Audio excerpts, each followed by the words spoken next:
Evangelio según Marcos capítulo 14. Una mujer unge a Jesús en Betania. Faltaban solo 2 días para la Pascua y para la fiesta de los panes sin levadura. Los jefes de los sacerdotes y los maestros de la ley buscaban con artimañas cómo arrestar a Jesús para matarlo. Por eso decían, no durante la fiesta, no sea que se amotine el pueblo. En Betania, mientras estaba él sentado a la mesa en casa de Simón, llamado el leproso, llegó una mujer con un frasco de alabastro lleno de un perfume muy costoso, hecho de nardo puro. Rompió el frasco y derramó el perfume sobre la cabeza de Jesús. Algunos de los presentes comentaban indignados: ¿para qué este desperdicio de perfume? Podía haberse vendido por muchísimo dinero, para darlo a los pobres. Y la reprendían con severidad. Déjenla en paz, dijo Jesús. ¿Por qué la molestan? Ella ha hecho una obra hermosa conmigo. A los pobres siempre los tendrán con ustedes y podrán ayudarlos cuando quieran, pero a mí no me van a tener siempre.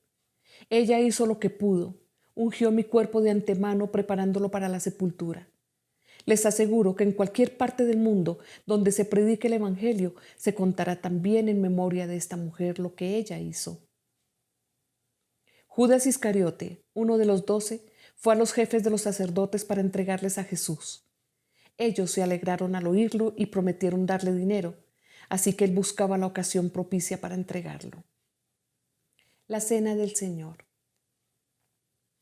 El primer día de la fiesta de los panes sin levadura, cuando se acostumbraba a sacrificar el cordero de la Pascua, los discípulos le preguntaron a Jesús: ¿dónde quieres que vayamos a hacer los preparativos para que comas la Pascua?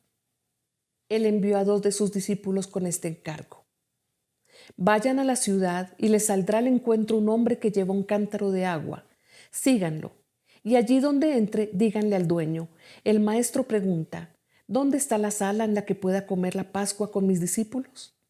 Él les mostrará en la planta alta una sala amplia, amueblada y arreglada. Preparen allí nuestra cena. Los discípulos salieron, entraron en la ciudad y encontraron todo tal y como les había dicho Jesús. Así que prepararon la Pascua. Al anochecer llegó Jesús con los 12. Mientras estaban sentados a la mesa comiendo, dijo: les aseguro que uno de ustedes que está comiendo conmigo me va a traicionar. Ellos se pusieron tristes y uno tras otro empezaron a preguntarle: ¿acaso seré yo? Es uno de los 12, contestó, uno que moja el pan conmigo en el plato. A la verdad, el Hijo del Hombre se irá tal como está escrito de él, pero ay de aquel que lo traiciona, más le valdría a ese hombre no haber nacido. Mientras comían, Jesús tomó pan y lo bendijo. Luego lo partió, se lo dio a ellos diciéndoles: tomen, esto es mi cuerpo. Después tomó una copa, dio gracias y se la dio a ellos y todos bebieron de ella. Esto es mi sangre del pacto que es derramada por muchos, les dijo. Les aseguro que no volveré a beber del fruto de la vid hasta aquel día en que beba el vino nuevo en el reino de Dios. Después de cantar los salmos, salieron al monte de los olivos. Jesús predice la negación de Pedro. Todos ustedes me abandonarán, les dijo Jesús, porque está escrito: heriré al pastor y se dispersarán las ovejas. Pero después de que yo resucite, iré delante de ustedes a Galilea. Aunque todos te abandonen, yo no, declaró Pedro. Te aseguro, le contestó Jesús, que hoy, esta misma noche, antes de que el gallo cante por segunda vez, me negarás 3 veces. Aunque tenga que morir contigo, insistió Pedro con vehemencia, jamás te negaré. Y los demás dijeron lo mismo. Getsemaní.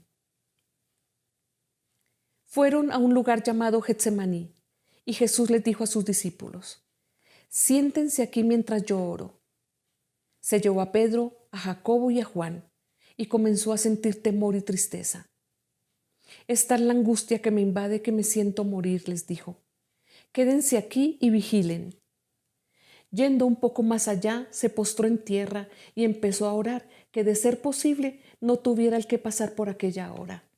Decía: Abba, Padre, todo es posible para ti.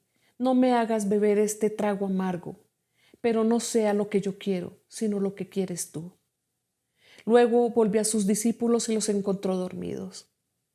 Simón, le dijo a Pedro, ¿estás dormido? ¿No pudiste mantenerte despierto ni una hora? Vigilen y oren para que no caigan en tentación.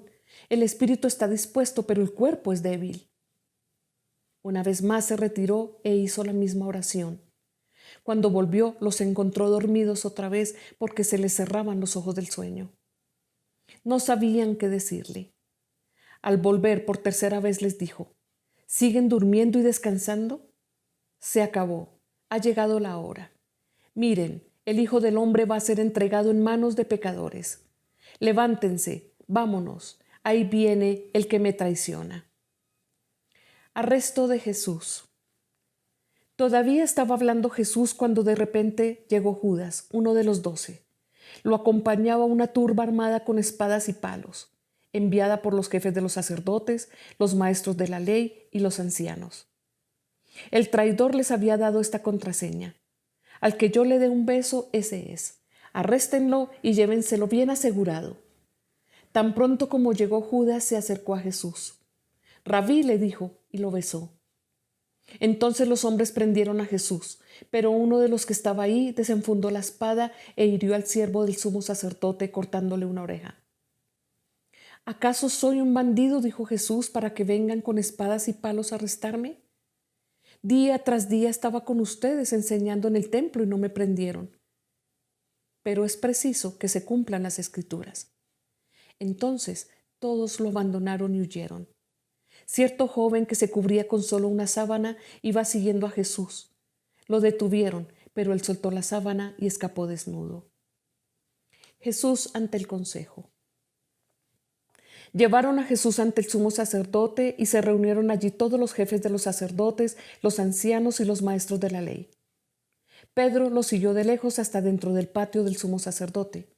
Allí se sentó con los guardias y se calentaba junto al fuego. Los jefes de los sacerdotes y el consejo en pleno buscaban alguna prueba contra Jesús para poder condenarlo a muerte, pero no la encontraban. Muchos testificaban falsamente contra él, pero sus declaraciones no coincidían. Entonces unos decidieron dar este falso testimonio contra él. Nosotros le oímos decir: destruiré este templo hecho por hombres y en 3 días construiré otro no hecho por hombres. Pero ni aun así concordaban sus declaraciones.